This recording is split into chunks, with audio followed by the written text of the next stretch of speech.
Olá, amados e amadas, que a paz do Senhor esteja com cada um de vocês.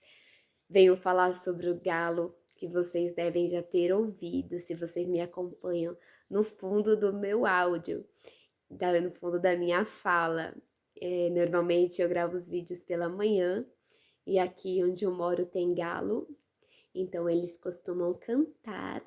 Tem pássaros também que eles voam para lá e para cá e eles passam por aqui, que são seres de Deus, criados por Deus.